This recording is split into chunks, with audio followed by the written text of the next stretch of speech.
first week of January always feels like a fresh start. The world is still shaking off the last traces of the previous year, and everything carries a hint of possibility. As I stood by my window in Istanbul, watching the city wake up under a dull winter sky, I made myself a promise. This year, I'll do it.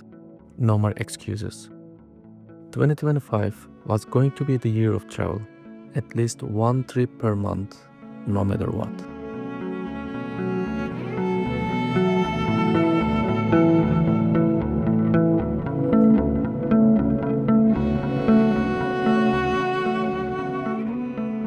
So, with my bag packed and a playlist ready to go, I stepped out into the cold, feeling that familiar rush of excitement before a trip.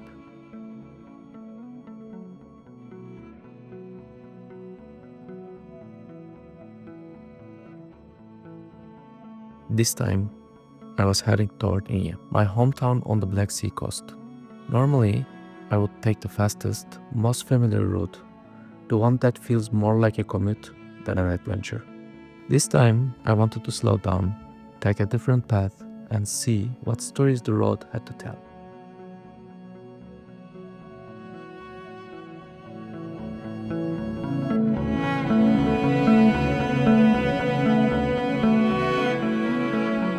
I hit the highway just as the morning light started creeping through the clouds.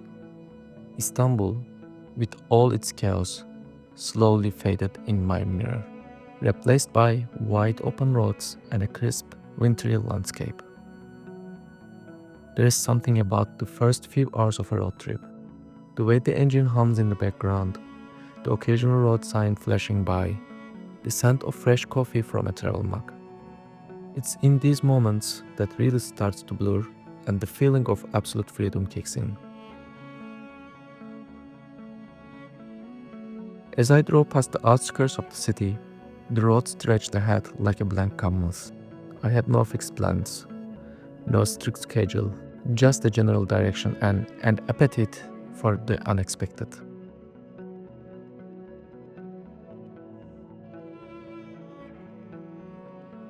The usual straight-shot route to Ünye was too predictable. Instead, I followed a different path. That's the thing about road trips. There is no right or wrong way to do them. Some people plan every detail down to the minute. I used to be one of them, but right now, I like to leave room for surprises. Because sometimes, the best moments aren't the ones you plan. They are the ones that sneak up on you in places you never expected.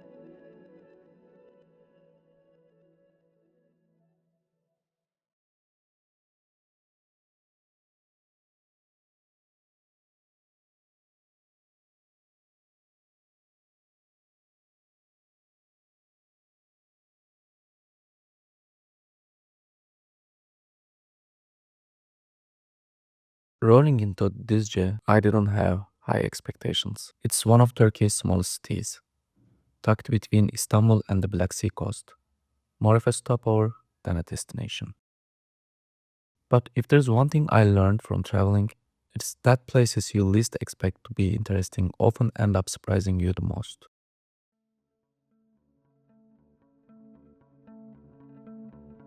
The town didn't try to impress. No grand entrance, no flashy welcome. Just simple streets lined with old buildings, a few people going about their routines, and the kind of quiet that feels rare in a world that never seems to slow down. I parked near a small square and stepped out into the cold morning air, the kind that makes your breath visible in little puffs. The streets weren't deserted, but they weren't bustling either. Life here moved at its own slow, steady rhythm. I wandered without a plan, just letting my feet lead the way. That's when I looked up and saw something that stopped me.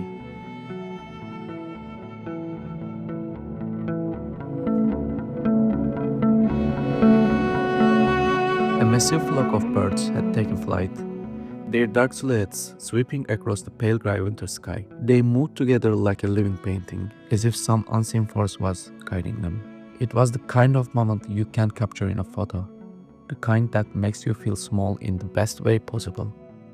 No city noise, no distractions, just me, the sky, and the quiet miracle of nature unfolding above. Eventually, I kept walking and found myself near a mosque where something else caught my eye. A group of people gathered outside, sharing breakfast together. There was no rush, no distraction, just people being together. Something that feels almost rare in our fast moving world. It reminded me of something I didn't even know I missed. The kind of warmth that comes from simple, shared moments. In big cities, we spend so much time chasing things, deadlines, schedules, plans, and we forget how beautiful it is to just be. I hadn't planned on staying long in Duzce, and I kept to that plan. I got back in my car, but I left with something I hadn't expected, a feeling of peace. It wasn't about sightseeing or checking places off a list. It was about those in-between moments. A sky full of birds, the sound of laughter over breakfast, the realization that even the smallest, most unassuming places have stories to tell. Düzce may not be the kind of place people go out of their way to visit, but for me, it became something else. Proof that sometimes the best travel experiences aren't the ones you plan.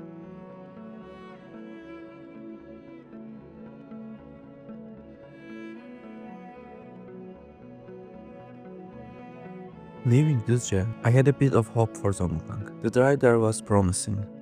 Winding roads, thick forests, occasional glimpses of the Black Sea shimmering in the distance. It felt like the kind of place that might surprise me.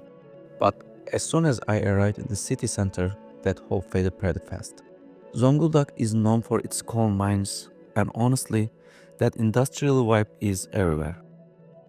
The buildings looked worn out, the streets felt lifeless, and there was just this overall dull atmosphere that I couldn't shake off. I have been to a lot of cities that have an old, rugged charm, but Zonguldak wasn't one of them. Since there wasn't much to see, I did what I usually do when I'm in a place that doesn't really click with me. I found a cafe, ordered a coffee, and got some work done. The place was small and quiet. Nothing fancy, but at least it had a decent view of the sea. I spent a couple of hours there, answering emails, planning my next moves, and letting time pass. When I finally packed up and stepped outside, I debated staying a bit longer, maybe walking along the coastline, but to be honest, I didn't feel like dragging it out. Some places just don't give you that urge to explore, and for me, Zonguldak was one of them. So I got back in the car and hit the road. Next stop, Kastamonu. And I was really hoping it would make up for this underwhelming detour.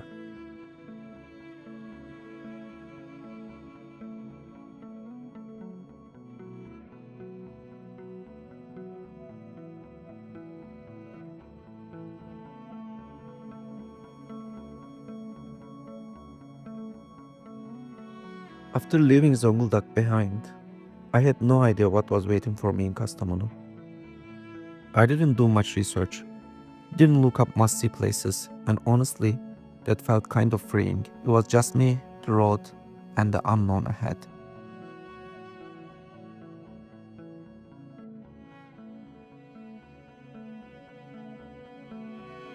The drive was long but not exhausting. It was the kind of road trip where your thoughts wander as the scenery shifts outside the window. Rolling hills, stretches of untouched forests, little roadside towns that come and go in the blink of an eye. It was peaceful in a way that made me forget about time. No rush, no pressure, just the road unfolding in front of me. By the time I reached Kastamonu, the sun was starting to dip below the horizon. I followed a winding road into the forest, where my bungalow for the night was waiting. And let me tell you, this place was something else. Nestled between towering trees, the cabin felt like it had been dropped straight out of a storybook. It wasn't fancy, but that was the beauty of it. Just a wooden bungalow with a big window that framed the forest like a living painting. The smell of pine filled the air. And for the first time in a while, I felt completely unplugged from everything.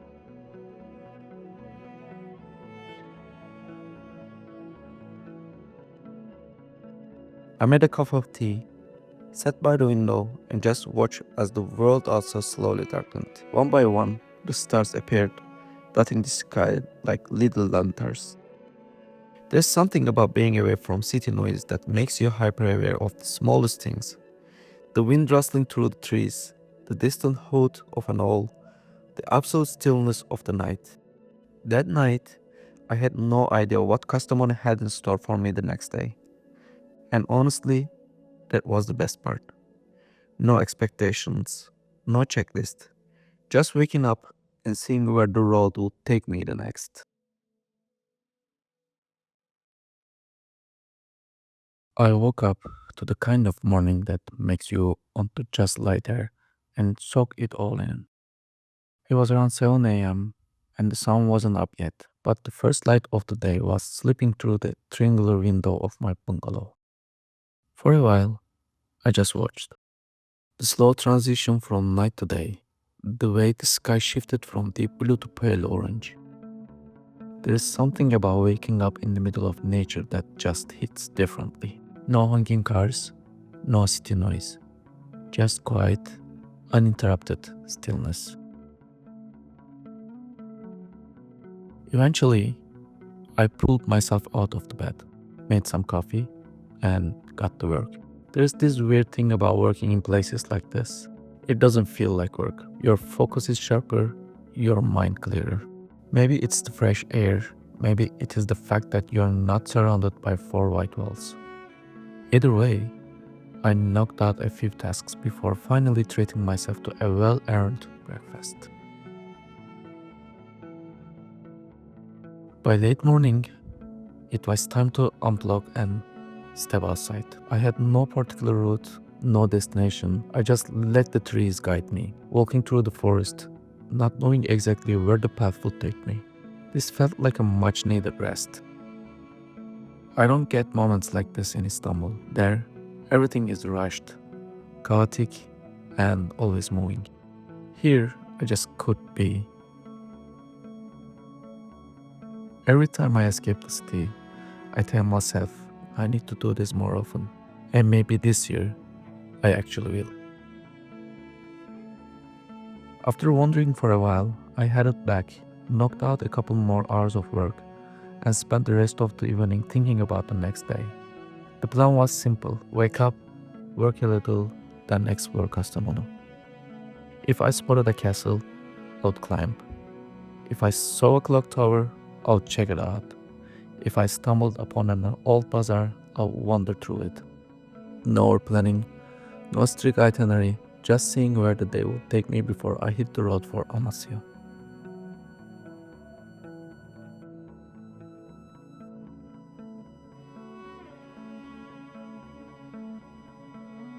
Before I drifted off to sleep, one last thought crossed my mind.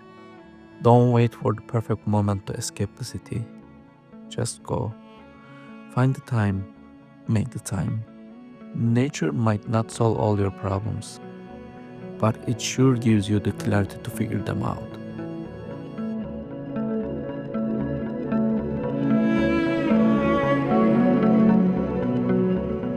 Waking up another sunny day in the middle of winter. Now that's luck.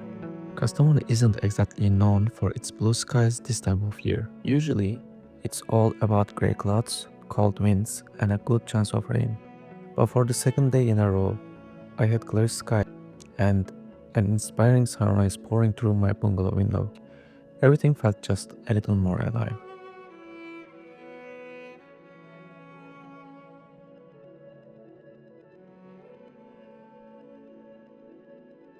After a solid breakfast and a quick recharge, I was ready to explore Kastamonu. I had three main stops in mind: the castle, the clock tower, and the old bazaar. But before any of that, I needed to squeeze in a bit of work. A couple of hours later, emails answered, tasks checked. I shut up my laptop, grabbed my camera, and finally stepped out into the city.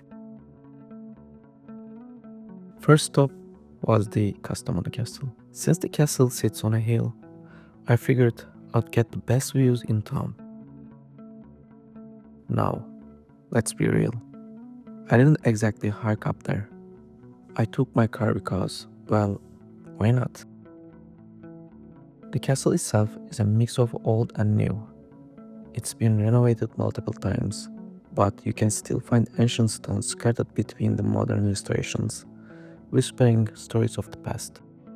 Standing there, looking out over the city from between medieval ruins, I could almost feel the history beneath my feet.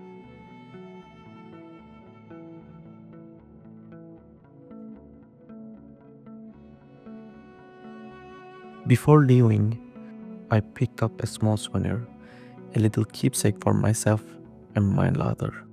Something to remind me of this quiet but memorable stop along the way.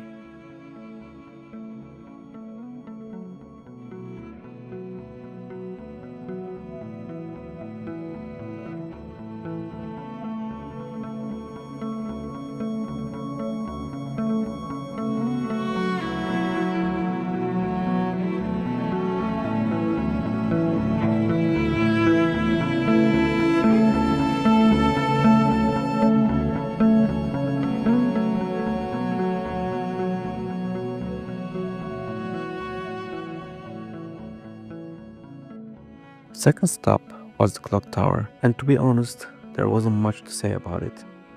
It's a decent landmark, sure, but the real reason to visit is the view. From up there, you get a nice perspective of the city and a distant look at the castle I had just explored. I took some photos, enjoyed the fresh air, and moved on.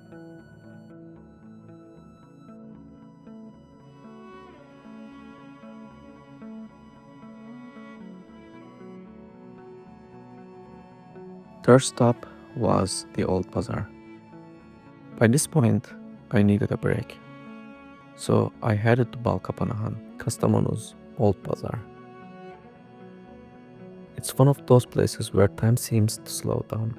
Small, traditional shops, selling handcrafted goods, spices, and other little treasures.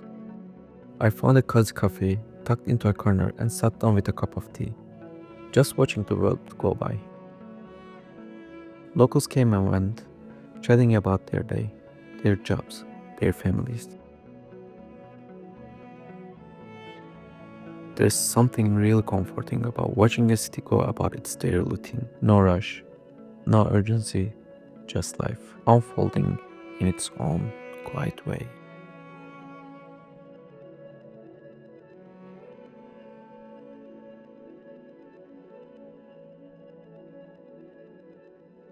Before heading back to my moved back, I wandered through the streets one last time, snapping photos of Castamono's daily routine. Shoekeepers arranging their windows, an old man carrying a basket of fresh bread, kids chasing each other down a narrow alley. It was a slow, simple day, but that's what made it so good. No overwhelming crowds, no flashy attractions.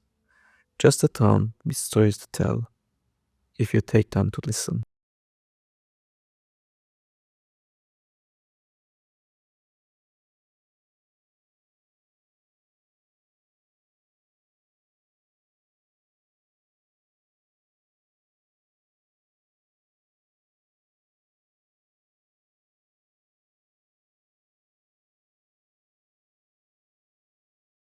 Rolling out of bed on day 4 was a struggle. After a long night on the road, every muscle in my body wanted to stay wrapped up in the blankets. But I wasn't about to waste a day, especially not in Amasya, probably the most touristy stop on my route.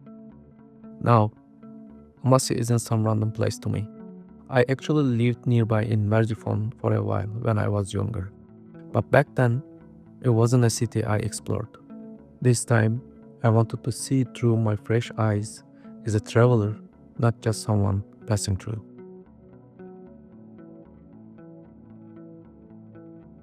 After a much needed breakfast, I checked out of my hotel, grabbed my laptop, and found a cozy cafe to tackle some work. 2 hours later, I was finally ready to explore. Amasya is tiny, which makes it a dream to walk around. Everything is close, and every street feels like a step back in time.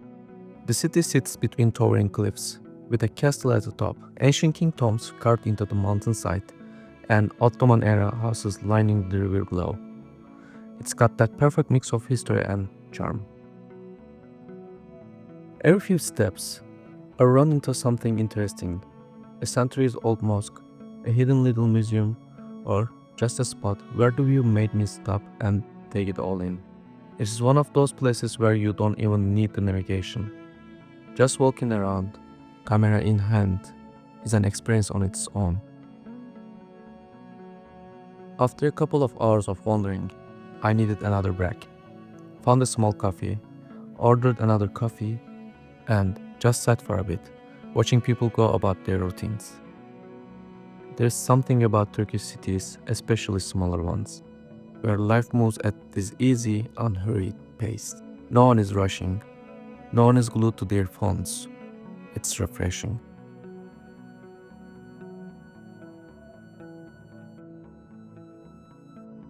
Then, of course, it was time for food. And what is better than doner? Amasya actually has some solid doner spots, and I wasn't about to pass that up.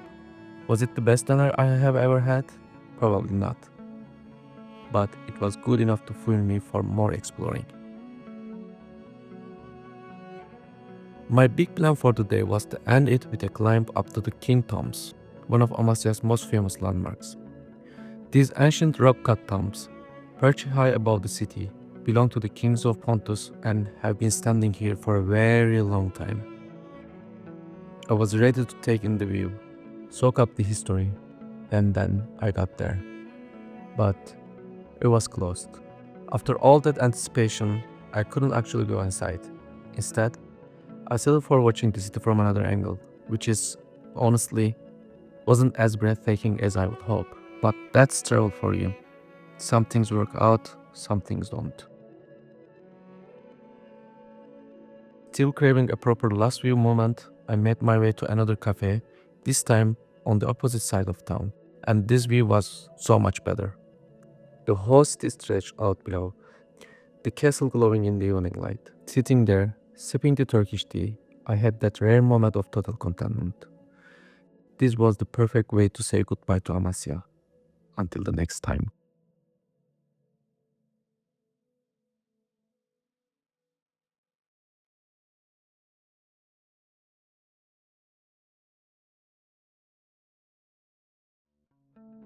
Day 5. Back to my so-called hometown.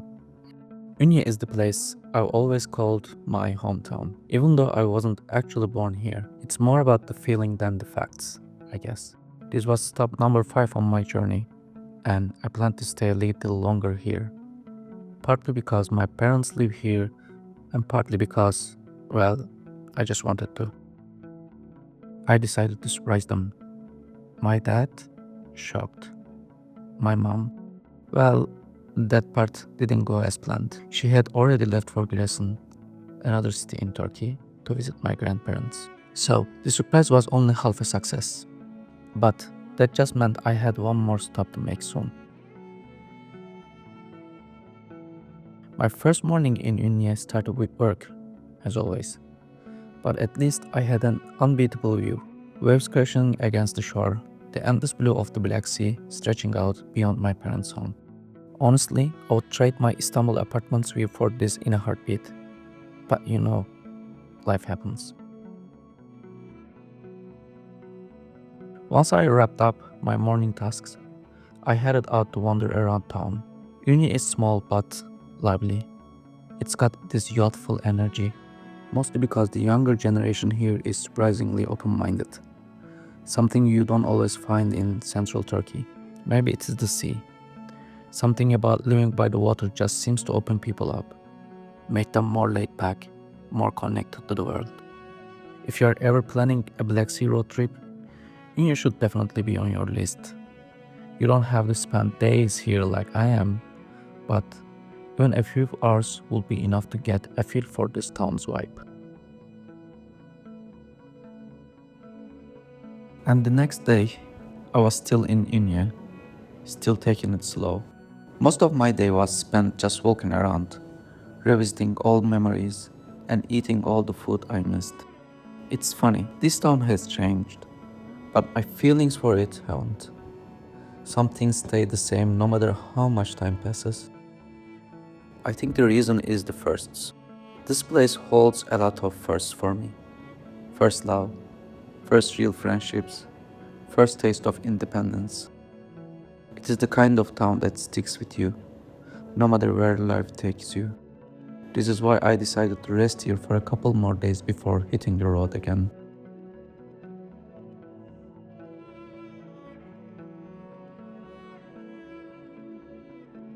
The mission for the day 7 was to surprise my mom and grandparents in Giresun. It had been a while since I last stepped into my mom's childhood home, and honestly, just being there brought back a flood of good memories. But this time, there wasn't much time for nostalgia. My grandparents were in the middle of moving. They wanted to stay in Giresun year-round instead of traveling back and forth to Istanbul. Can't say I blame them. This place is stunning, peaceful and surrounded by nature. It is the kind of place that makes you rethink city life. For me, this also means I now have one more excuse to hit the road and visit them more often.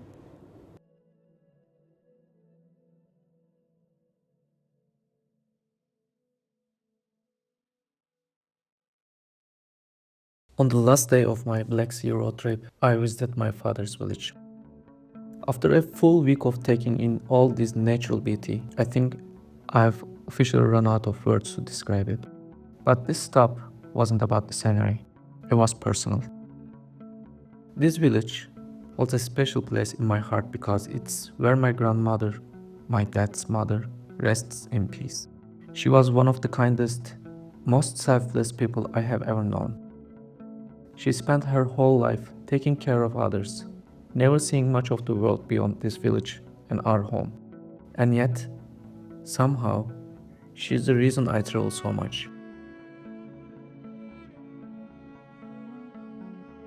I think I want to show her the world through my eyes, because wherever I go, I think about her and how she was unlucky to not see the beauty of the blue planet.